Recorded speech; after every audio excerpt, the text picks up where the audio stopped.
ఇక్కడ చదవబడినటువంటి లేఖన భాగం ద్వితీయోపదేశ కాండము 10వ అధ్యాయము 12వ వచనం నుండి 22వ వచనాల వరకు మనం చదువుకున్నాం.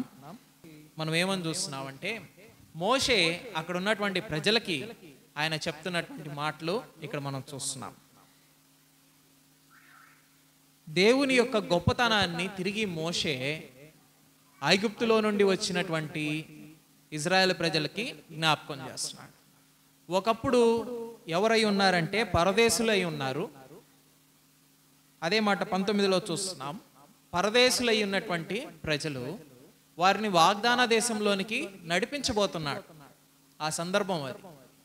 దేవుని నమ్ముకున్నటువంటి బిడ్డలమైన మనం కూడా ఈరోజు ఈ లోకంలో పరదేశులంగానే ఉన్నాం. ఒకప్పుడు విగ్రహారాధన, ఒకప్పుడు దేవునికి వ్యతిరేకమైన చేష్టలు, పరిస్థితులు.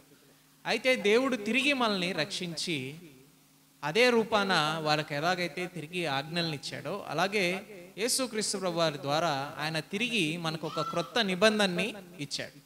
ఇదను ఆయన సన్నిధిలో చేరి ఆయన ఆరాధించడానికి మనం చేరి ఉన్నాం. అలనాడు తిరిగి అవకాశం ఇచ్చినటువంటి ప్రజలకి ప్రభువు చెప్పినటువంటి మాటలు ఏంటంటే నీ పూర్ణ మనస్సుతోనూ నీ పూర్ణ ఆత్మతోనూ సేవించాలన్నాడు. 13వ వచనంలో చూస్తే ఆయన ఆజ్ఞల్ని కట్టడల్ని అనుసరించాలి అని చెప్పి మనం చూస్తున్నాం.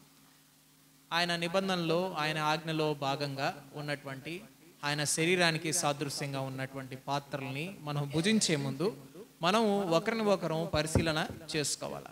మనం ఆత్మ పరిశీలన చేసుకోవాలి. ఆయన ఇచ్చినటువంటి ఆజ్ఞల్ని మనం నెరవేర్చామా లేదా అనేటువంటి విషయాన్ని మనం గమనించాలి. అదే మాటలు ఇక్కడ అలనాడు మహాదేవుడైనటువంటి ఆ భయంకరుడైనటువంటి పరాక్రమవంతుడైనటువంటి దేవుని గురించి ఈ మోషే వర్ణించాడు, ప్రజలకి వివరించాడు. ఆ మాట మనం చదువుకుంటే మహాదేవుడు అనేటువంటి మాటని మనం పోయిన ఆదివారం కూడా జ్ఞాపకం చేసుకున్నాం. ఉన్నతమైనటువంటి స్థలముల్లో నివసించేటువంటి దేవుడు అని జ్ఞాపకం చేసుకున్నాం. ఉన్నతమైనటువంటి స్థలముల్లో పరదేశులమైనటువంటి మనల్ని మన కానాను పట్టణంలో చేర్చడానికి ప్రభువు మనకి తిరిగి ఒక అవకాశాన్ని ఇస్తున్నాడు. అదే మాటలు మనం ఎక్కడ చదువుతామంటే తీతుకు రాసినటువంటి పత్రికలో 2వ అధ్యాయము 13వ వచనంలో మనం ఆ మాటలు చదువుతాం. చూడండి, తీతుకు రాసినటువంటి పత్రిక 1 తిమోతి, 2 తిమోతి, తీతుకు. ఈరోజు పద్మాంటి ఫుల్ ఫాస్ట్గా ఉంది. 197 8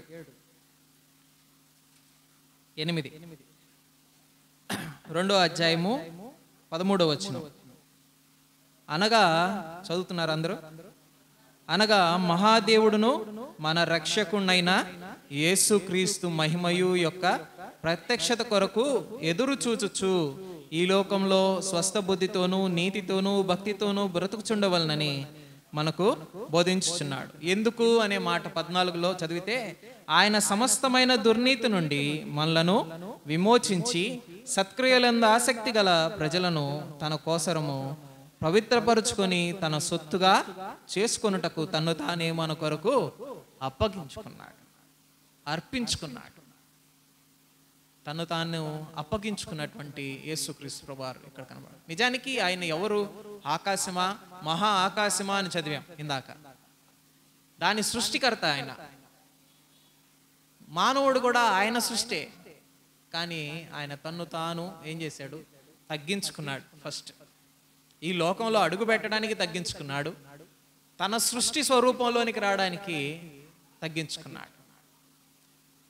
మానవులమైనటువంటి మనం మన స్వరూపాన్ని, మన వైఖరిని తగ్గించుకోవడానికి ఇష్టపడం కదా.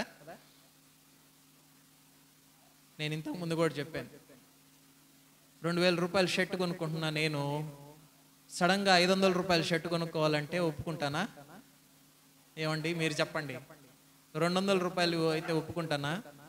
లేదా ప్లాట్ఫామ్ మీద అయితే ఒప్పుకుంటానా? సరే, ప్లాట్ఫామ్ మీద కూడా కాదు, ఇంకా తక్కువ కనుక్కుందాం.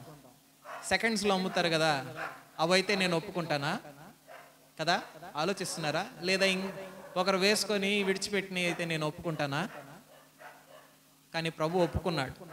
ఆయన ప్రేమ ఎలాంటిదో జ్ఞాపకం చేస్తున్నాడు దేవుడు. అంతగా తగ్గించుకున్నాడు. మనం శరీరక సంబంధమైనటువంటి వాటి విషయాల్లోనే తగ్గించుకోలేకపోతున్నాం. కానీ దేవుడై ఉండి, ఆ మాట మనం చదివితే మహాదేవుడై ఉండి, దేవతలకి దేవుళ్ళకన్నా మించినటువంటి స్థాయి ఆయన. యేసుక్రీస్తు ప్రభువారి నామము అన్ని నామముల కన్నా పైనున్నటువంటి నామం. అంత గొప్ప దేవుడు, అంత గొప్ప దేవుణ్ణి ఆరాధించడానికి వచ్చినటువంటి మనం, ఆయన మొట్టమొదటిది చూపించినటువంటిది ఏంటంటే నీ పూర్ణ మనసుతో, నీ పూర్ణ ఆత్మతో ఆయన్ని సేవించాలి. ఆయన మనల్ని తన సొత్తుగా చేసుకున్నాడు. మహాదేవుడు తన సొత్తుగా చేసుకున్నాడు. ప్రసంగి గ్రంథం 7వ అధ్యాయం 19లో చూస్తే, మానవుడు ఈ మహాదేవుణ్ణి పక్కన పెట్టి తన్ను తాను మహా అనుకున్నాడు. ఏమనుకున్నాడు? తన్ను తాను అనుకున్నాడు మహా అని. కానీ మన పరిస్థితి, ఆయన ఇస్తేనే, ఆయన ఉంచినటువంటి జీవంతోనే ఉన్నాం. ఆయన గొప్పతనం గురించి జ్ఞాపకం చేసుకుంటే మనం ఎంత తగ్గాలో ప్రభు దగ్గర ఆలోచన చేయండి కదా. మన వైఖరి ఎంత తగ్గాలో. ఈరోజు ఆరాధన సమయంలో ఉన్నాం, ఆయన శరీరం, ఆయన రొట్టె రసం దగ్గర ఉన్నాం. మనం ఆరాధనకి సిద్ధపడుతున్నటువంటి మనలో మనం తగ్గవలసినటువంటి విషయాలు ఎన్నున్నాయో ఆలోచించేయండి. ప్రభు దగ్గర, పక్క మనిషి దగ్గర కాదు, పక్క వారి దగ్గర కాదు కదా, ఇంట్లో వారి దగ్గర కాదు, అత్త దగ్గర కాదు, కోడల దగ్గర కాదు. ప్రభు సన్నిధిలో మనం ఎంతగా తగ్గవలసినటువంటి పరిస్థితి ఉందో మనం జ్ఞాపకం చేసుకోవాలి. మహాదేవుడై ఉండి ఆకాశాన్ని సృష్టించినటువంటి దేవుడు. మన ఇంట్లో ఏదైనా పాడైపోయింది అనుకోండి, మనకు ఎవరు కావాలా? రిపేర్ చేసేవాళ్ళు కావాలి. ఎందుకంటే అది మనం సృష్టించలేం, అది మనం రిపేర్ కూడా చేయలేం. అది మన పరిస్థితి. మన పరిస్థితి అది. పోనీ రిపేర్ చేయగలిగినటువంటి మనం తిరిగి సృష్టించగలమా అంటే సృష్టించలేం. అయితే ఆయన సృష్టించినటువంటి ఆయనే వచ్చి రిపేర్ చేశాడు. అర్థమవుతుందా? పాప మానవాళిని రక్షించడానికి, తిరిగి ఆయన సన్నిధిలోనికి చేర్చుకోవడానికి, పోగొట్టుకున్నటువంటి ఆ స్థానం తిరిగి మానవుడికి బానిసైనటువంటి మానవుడిని, పాపం వలన వచ్చినటువంటి ఆ మరణంలో నుండి, ఆ మరణం అయిపోవలసింది, కాలిపోవలసినటువంటిది, మనం ఏది అగ్నిలోనికి వేస్తాం, అది సెకండ్స్లో అమ్మినా మనకు పనికి రాకపోతే ఏం చేస్తాం? కాల్ చేస్తాం బయటికి.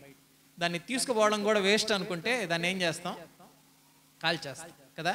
మనకుంటే ఇబ్బంది అయిపోతుంది, ఇంట్లో ఉంటే ఇబ్బంది, బయటికి ఎవరిచ్చినా తీసుకోరు, ఎక్కడేసినా మనల్నే తిడతారు అని అనుకున్నప్పుడు దాన్ని ఏం చేస్తాం? ఇంటి ముందే కాల్ చేస్తాం. అటువంటి మనల్ని దేవుడు ఏం చేశాడంటే తిరిగి తన సొత్తుగా చేసుకున్నాడు. మహాదేవుడైనటువంటి ఆయన చూపించినటువంటి కనికరం అనొచ్చు, ప్రేమ అనొచ్చు. ఆయన సన్నిధిలో పూర్ణాత్మతో, పూర్ణ మనసుతో మనల్ని మనం తగ్గించుకోవాల్సినటువంటి విషయాన్ని దేవుడు జ్ఞాపకం చేస్తున్నాడు. ఆరాధనలో భాగంగా ఆయన ఏం చేశాడంటే, మీరు నన్ను జ్ఞాపకం చేసుకుంటకై దీన్ని చేయడం చెప్పాడు. ఆయన ప్రేమను జ్ఞాపకం చేసుకునేటప్పుడు ఆయన ఇంకా ఏం చేశాడంటే, మనం ఆరాధనలో అది అనుసరించడంలే. ఎక్కడ ఏ పూర్వీకుల నుండి కూడా మన క్రైస్తవత్వంలో అది పెద్దగా అనుసరించడంలే. ఎక్కడో కొన్ని గ్రీక్ ఆర్థోడాక్స్ చర్చెస్లో మాత్రమే అనుసరిస్తున్నారు. ఒకరి పాదాలు ఒకరు కడగడం, నడుంకి దట్టి కట్టుకొని ఒకరి పాదాలు ఒకరు కడగడం. అంటే అంతగా తగ్గించుకోవాల్సినటువంటి అవసరత, మానవుల విషయంలో తగ్గవలసినటువంటి అవసరత, ప్రభు విషయంలో కూడా తగ్గవలసినటువంటి అవసరత. ఆయన పాదాల దగ్గరికి చేరుతూ ఉన్నప్పుడు, ఆయన సన్నిధి రొట్టెల దగ్గరికి వెళ్తూ ఉన్నప్పుడు మనల్ని మనం తగ్గించుకోవాలి. ప్రభువా, నువ్వు చూపించినటువంటి గొప్ప కృపకై వందనాలు, మహాకృపకై వందనాలు. ఆయన మన కొరకు అర్పించుకున్నటువంటి పరిస్థితిని జ్ఞాపకం చేసుకోండి. మనల్ని పవిత్రపరిచినటువంటి విషయాన్ని దేవుడు ఈ ఉదయకాల సమయంలో జ్ఞాపకం చేస్తున్నాడు. ఫిలిప్పీలకు రాసినటువంటి పత్రిక 2వ అధ్యాయం 7వ వచనం. మనుషుల పోలికగా పుట్టి ఎవరి స్వరూపం? దాసుని స్వరూపం. మహాదేవుడు అని చదువుకున్నాం. ఇక్కడ ఏం చేశాడు? ఆ మహాదేవుడు మనుషుల పోలికగా పుట్టాడు. ఆయన స్వారూప్యంలో ఉన్నటువంటి మానవుడు ఎవరి స్వారూప్యంలోనికి వచ్చాడు? తన స్వారూప్యంలోనికి వచ్చాడు. తన సొంత ఆలోచనలు, సొంత తెలివితేటల్ని ఉపయోగిస్తూ తన బుద్ధి చొప్పున, తన పాపం చొప్పున ఉన్నటువంటి మానవుడు ఉన్నటువంటి పోలికలోనికి ఆయన వచ్చాడు. నిజానికి ఆదాముని ఎవరి పోలికలో సృష్టించుకున్నాడు? ఎవరి పోలికండి? ఆయన పోలికలో సృష్టించుకున్నాడు. కానీ మానవుడి పాపం ఏమైందంటే మనుషునికి ఒక పోలిక వచ్చేసింది, పాపపు పోలిక వచ్చేసింది. ఈ పాపపు పోలికలో నుండి బయట వేయడానికి ఏం చేశాడు? ప్రభువు దిగి వచ్చాడు.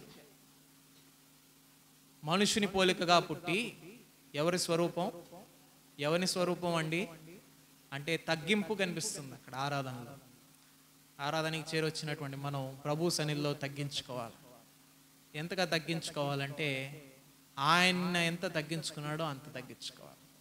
ప్రభు సన్నిధికి ఇక్కడ ఆయన అంటున్నాడు, దాసుని స్వరూపం ధరించుకొని తన్ను తానే రిక్తునిగా చేసుకున్నాడు. ఎందుకంటే మనం దాసత్వంలో ఉన్నాం. ఆ దాసత్వంలోనికి ఆయన బయట వేయడానికి ఆయన మన నిమిత్తం దాసుడయ్యాడు. మరణానికి మన నిమిత్తం దాసుడయ్యి ఆయన తిరిగి మనల్ని జీవింపజేయడానికి ఆయన మరణంలో నుండి పునరుద్ధానం చెందాడు. ఇప్పుడు మనకి నిత్య జీవం ఉంది. ప్రభువునందు మృతి నొందినటువంటి మృతులు ధన్యులు, వాళ్ళు మొదట లేస్తారు. మనకి చనిపోయినటువంటి వారికి జీవం ఉంది, బ్రతుకున్నటువంటి మనకి జీవం ఉంది. పరదేశులము యాత్రికులమైనటువంటి మనకి పరమ కానాన్లో ప్రవేశము ఏర్పరచబడిందని ఆ మహాదేవుని యొక్క సంకల్పం. ఈరోజు ఆయన్ని ఆరాధిస్తున్నటువంటి మనం జ్ఞాపకం చేసుకోవాలా ఆయన ప్రేమని. హెబ్రీయులకు రాసినటువంటి పత్రికలో మరో మాట చదువుకుందాం చూడండి. హెబ్రీయులకు రాసినటువంటి పత్రిక 2వ అధ్యాయం 14వ వచనం. కాబట్టి ఆ పిల్లల రక్త మాంసములు గలవారై ఆ ప్రకారమే మరణము యొక్క బలము గలవానిని అనగా అపవాదిని మరణము ద్వారా నశింపజేయుటకు జీవితకాలమంతయు మరణ భయము చేత దాస్యత్వమునకు లోబడిన వారిని విడిపించుటకు ఆయనతో కూడా రక్త మాంసములో పాలివాడాడు. ఇప్పుడు మనం ధ్యానిస్తున్నటువంటి విషయం అదే. ప్రభు ఆయన రక్త మాంసముల్లో పాలివాడాడు. ఏదో మహిమ దేహంతో ఉండి ఏదో నొప్పి తెలియకుండా చనిపోయినటువంటి వాడు కాదు యేసుక్రీస్తు వారు. రక్త మాంసాలు కలిగినటువంటి మానవుడిగానే ఉన్నాడు. ఆ శీలలు కొట్టేటప్పుడు రక్త మాంసాలు కలిగే ఉన్నాడు. ఒక కాలు మీద ఇంకో కాలు పెట్టి శీల కొట్టినప్పుడు అది శరీరంలో దిగబడినప్పుడు ఆ శరీరంలో నుంచి ఆ కొయ్యలో దిగబడినప్పుడు ఆయన ఏ శరీరంతో ఉన్నాడు? రక్త మాంసాలు కలిగినటువంటి శరీరంతోనే ఉన్నాడు. ఆయన పవర్స్ ఎక్కడ ఉపయోగించలా కదా. ఎందుకంటే ఇందాక చదువుకున్నటువంటి మాటలు ఏంటంటే ఆయన తన్ను తాను అప్పగించుకున్నాడు, అర్పించుకున్నాడు. ఆయన చిత్తమై ఉంది ఆ దాసత్వంలోనికి మనల్ని బయటికి రావడానికి, మనల్ని విమోచించడానికి, మనల్ని రక్షించడానికి ఏం చేశాడంటే తన్ను తానే అప్పగించుకున్నాడు. ఆ దాసత్వానికి లోబడిన వారికి విడిపించటకు మనుషుల పోలికగా పుట్టినటువంటి యేసుక్రీస్తు వారిని ఈ ఉదయకాల సమయంలో మనం జ్ఞాపకం చేసుకుంటున్నాం. 1 పేతురు రాసినటువంటి పత్రిక 1వ అధ్యాయము 19వ వచనంలో చూస్తే నిత్య జీవానికి మనల్ని వారసులు చేశాడు. రోమీలకు రాసినటువంటి పత్రిక 6వ అధ్యాయం 23లో ఒకసారి మనం చూస్తే మీకు చదువు వినిపిస్తాను చూడండి. రోమీలకు రాసినటువంటి పత్రిక 6వ అధ్యాయం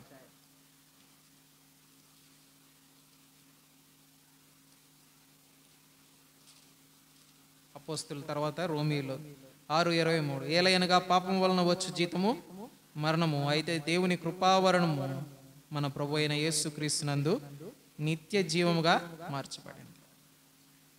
మానవుడైనటువంటి మనకి నిత్య జీవాన్ని ఇచ్చాడు దేవుడు, మనల్ని రక్షించాడు, విమోచించాడు.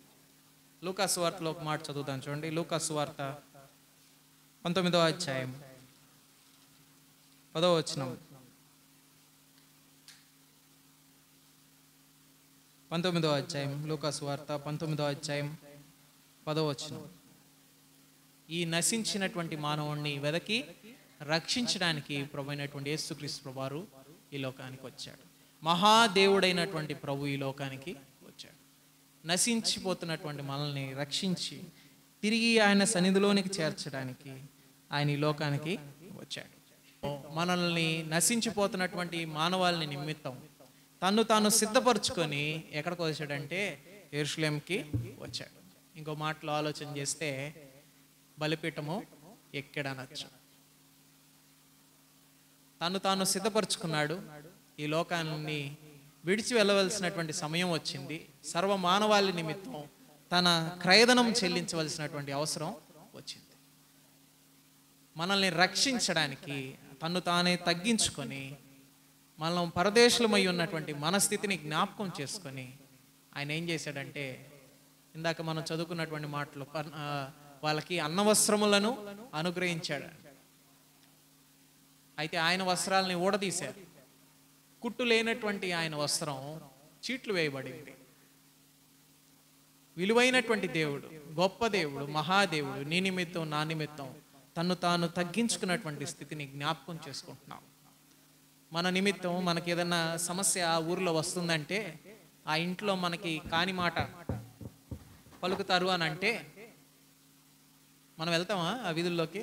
ఏమండి, ఎవరన్నా మనల్ని ఏమన్నా అంటారంటే వెళ్తామా? కదా, అన్నారని కూడా వెళ్ళాం, అంటారని వెళ్ళాం. అయితే ప్రభువుకి తెలుసు అక్కడ ఆయనకు సిలువ ఉందని. ఇదే మానవులు ఆయన్ని హోసన్నా, జయము, సమాధానకర్త, జయము అని అంటున్నా కూడా ఆయనకి తెలుసు జరగబోతున్నటువంటి విషయం. అయితే నీ నిమిత్తం నా నిమిత్తం ఆయన ఎరిగి కూడా ఆ బలిపీఠం ఎక్కడానికి సిద్ధపడ్డాడు. ఆ యెరూషలేము పట్టణంలోనికి ప్రవేశించడానికి సిద్ధపడ్డాడు. అయితే ఆరాధనకి చేరొచ్చినటువంటి మనం ఆయన చేసినటువంటి త్యాగాన్ని గమనిస్తూ ఆయనకి మనస్ఫూర్తిగా, ప్రభువా నీవే దేవుడివి, నీ మహాత్యం కింద మేమున్నాం, నా పూర్ణ హృదయంతో పూర్ణ ఆత్మతో మిమ్మల్ని ఆరాధిస్తున్నాం, మా ఆరాధనని అంగీకరించమని ఆయన సన్నిధిలో మనం స్తుతించబద్దులమై ఉన్నాం. దేవుడి మాటలు మన వెనుకల్లో దీవించుగాక.